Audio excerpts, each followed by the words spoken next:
Саламатсыздар ма қымбат достар?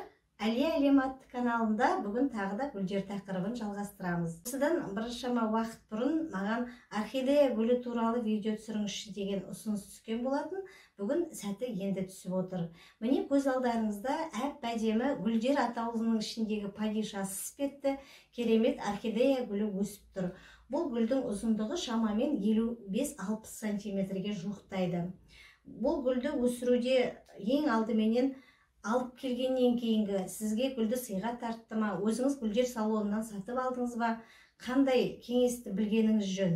Осыған құлақ тұрыңыз. Гүлдерді алып келгеннен кейін ең алдыменен гүлдің сыртындағы мына арнайы қалташасын, қорапшасын алмастан 1-2 күнде үйіңіздің аурасына, үйіңіздің жағдайына үйретесіз.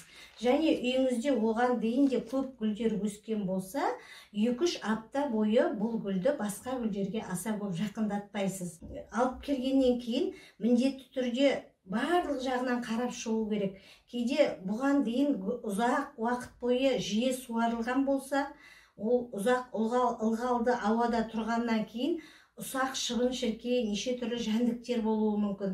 Олардан міндетті түрде құтылу қажет. Ол үшін жалпы басқа гүлдерге қатысты да осы тәсілді пайдалануға болады.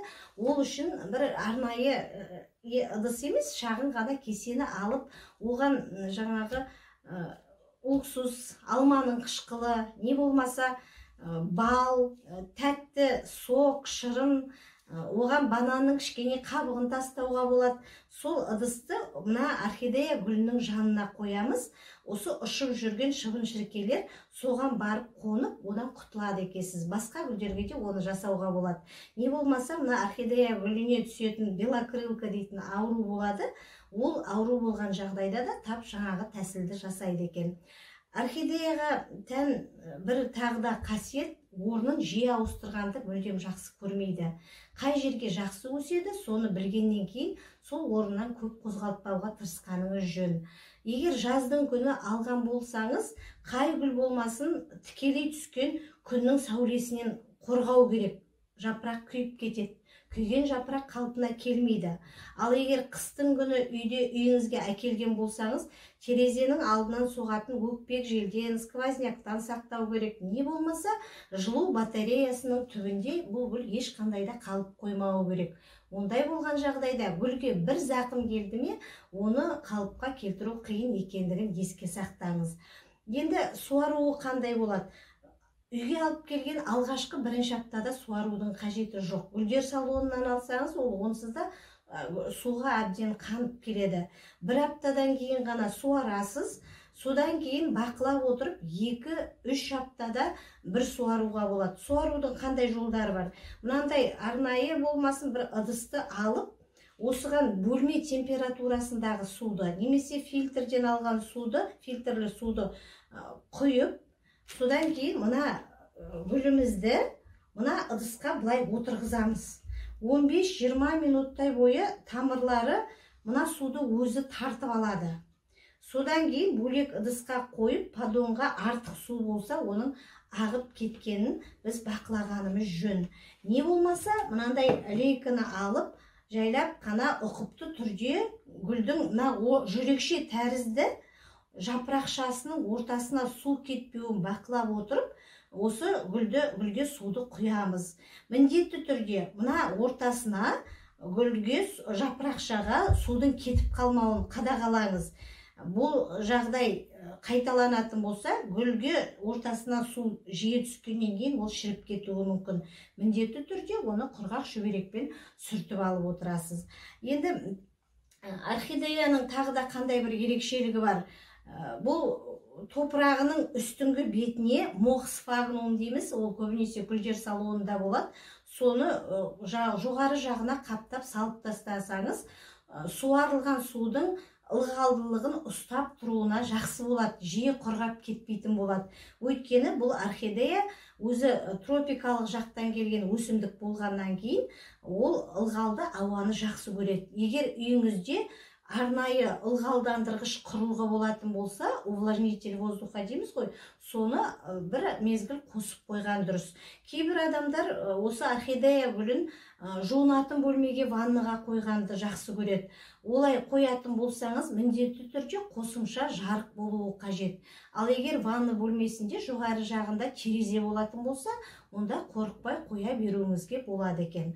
Және орхидеяның тамырлары мынадай жоғары жақ топырақтың үстіңгі бетіне шығып отырады. Ол қалыпты жағдай. Егер осы тамырлары сап-сары болып кетіп, жағдайы келіспей тұрса, онда су жетпей отыр деген сөз. Ондай жағдайда құрғаған, жаңағы шіріген мынандай тамырларын алып тастап отырасыз. Бұл гүл жақсы шыға бастаса, осы жасыл тамырлар қосымша жаңадан шыға бастайды. Жалпы осы процесті міндетті түрде бақылап отыруға болады екен. Енді орхидеяға жалпы тыңайтқышты көп қоспайды. Бірақ кейбір гүл өсірушілер арнайы орхидеяға арналған тыңайтқыш болады. Соны мөлшерімен жайлап жаз кезінде қосып отырса, бұл гүлдің келесіде тағы да дұрыс гүлдеуіне себепкер болады дейтін мәліметті тағы да айтады екен. Жақсы, бұл гүл 7-8 ай уақыт бойына жақсы гүлдеп тұрады. Гүлдеп болғаннан кейін көпшілігі мына гүлі қурап қалғаннан кейін жағдайын келістіре алмайды да, бұл гүлді біз турасын айтқанда өлтіріп алдық деп ойлайды. Олай болмайды. Мына гүлдің, мына ствол дейміз ғой, ұзын, осы гүл шығып тұрған ұзын сабағы бар. Бұл әбден қурайды. Қураған кезде одан қорқудың қажеті жоқ. Ол қалыпты жағдай.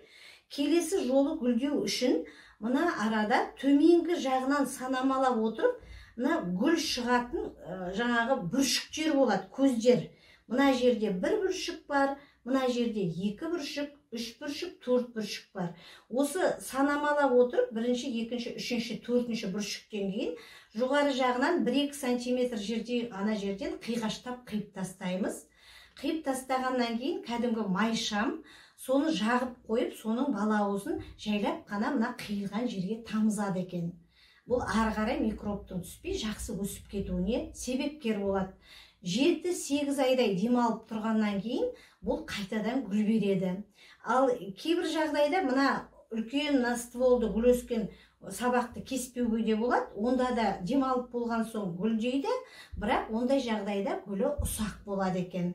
Жалпы орхидеяның ыдысын қай уақытта ауыстыруға болады дейтін сұрақ туындап жатады. Үйіңізге алып келген 1-ші жылы оның ыдысын ауыстырмайсыз. Әбден үйіңізде 2-3 жыл өсіп болғаннан кейін мына арада гүлдің ыдысы қаншалықты өсіп тұр, содан тек қана сәл ғана 4-5 сантиметр артық сәл ғана үлкен ыдысқа ауыстырады екен. Онда да міндетті түрде мына орхидеяның ішіндегі барлық құрылысы, топырағы, тамыры көрініп тұратын ашық мөлдір жаңағы ыдысты таңдаймыз екен. Ал оның құрамы, топырағы гүлдер салонында арнайы орхидеяға арналып сатылатын арнайы топырақ болады. Тек қана соны алуымыз қажет. Оның құрамына ағаштың қабығы кара дейміз, сол кіреді, мохс фагнум мүк кіреді, шымтезек торф кіреді, және ағаш көмірінің ұнтағы древесный уголь кіреді екен. Міне орхидеяның күтіміне қатысты осындай тәжірибелеріммен сіздермен бөлісіп отырмын. Жалпы гүлдерді өсіруге қорықпаңыздар. Гүл өсіру адам жанын керемет жақсы көңіл күйге бөлейді. Тегін терапия деп айтсақ артық айтқандық емес. Әлия әлемі каналында бөлме гүлдері әсемдік, әдемілік плейлистінде мен өзге де гүлдер туралы кеңестеріммен сізге бөлісіп отырмын. Менің каналым ұнаса тұрақты көрерменім болып, пікір жазып, сұрақтарыңыз болса қойыңыздар, үліп-үліп басыңыздар, және қоңыраушаны басатын болсаңыздар, менің каналымда жарияланған жаңа видеоны ең алдыменен сіз көре алатын боласыз. Назар аударып тыңдағандарыңызға көп рахмет. Сау саламатта болыңыздар.